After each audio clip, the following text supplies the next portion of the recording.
I guess we met the easiest. Well, There's several meetings that we both joke about that I don't remember.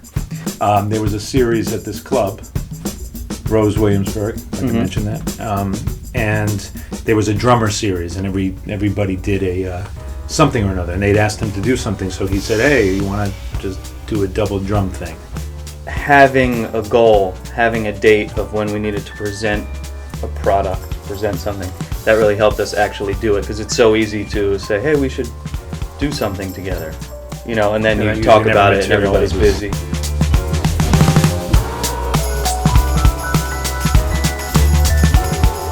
So we actually did this thing, and it came out surprisingly decent. They're like, "You got to do this again, and this is great, and we should make an album of this." And so we decided, okay, yeah, we're going to make something of this, and not just be your standard double drum album. It's meant to not sound like two drummers playing the same thing, if possible. Trying to get the sound of the kits to ultimately be different. That happens a lot in the production after the fact. And then to be able to play that and do live gigs with that.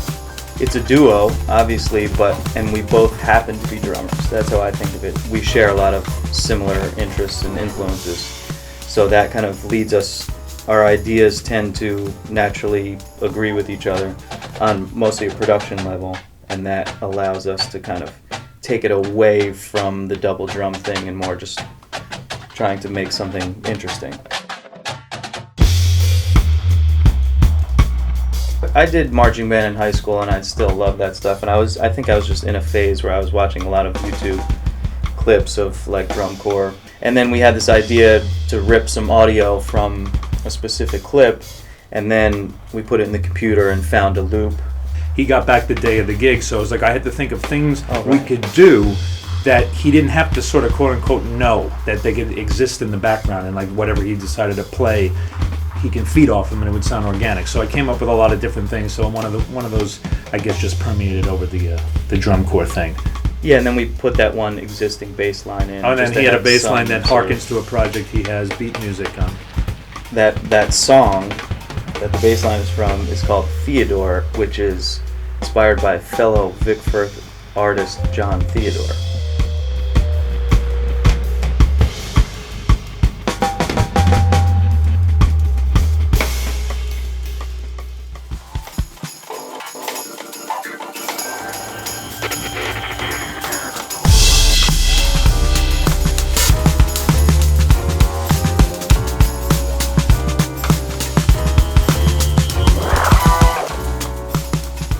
That second piece was just some looped up phrase from, honestly, something I don't know where it's from.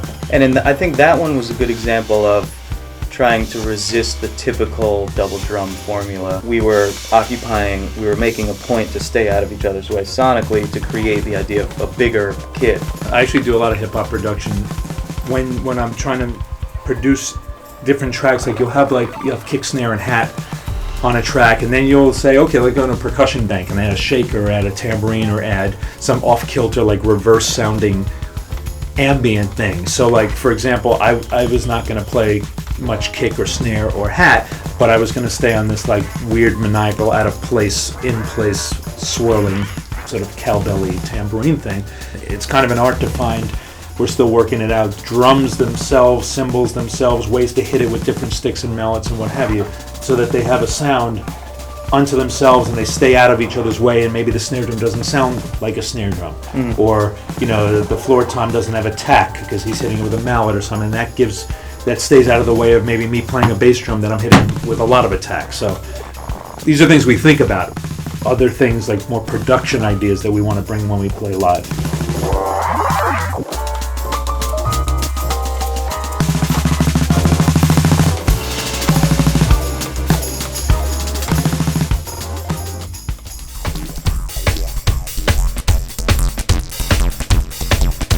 Yeah, the last thing was a little bit more like, I'd say, us trying to settle into a complementary double drum groove that may be, for lack of a better word, a little more traditional than the other two. It was more of a rhythmic. Rhythmically we were creating the different layers, but sonically it was they were in a similar place. Right.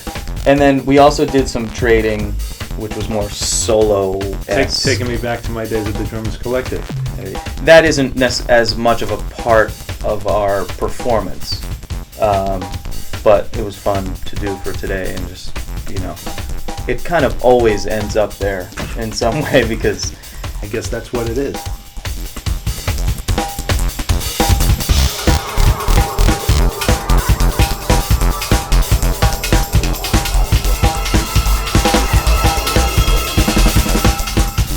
What's so great about Vic Firth is that with most other drum companies, if you may want to switch from your 5A, usually it's a bit of a larger jump to something else. Vic has stuff, they have a 85A, they have a 55A, there's so many things, and they're subtle, but they don't feel like throwaways. It doesn't feel like, oh, this is just like a weird 5A. It's like, no, this is like, they all have their own place.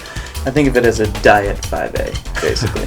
85A is a diet 5A. It's a diet 5A. And again, it is ever so slight, but it really makes a big difference. And even the 55A, who would have ever thought that there was even a stick between a 5A and a 5B? It's like, no, it goes from 5A to 5B. That's drum folklore. And then this 55A presents itself, and it's like, wow, there's this whole world what a great idea.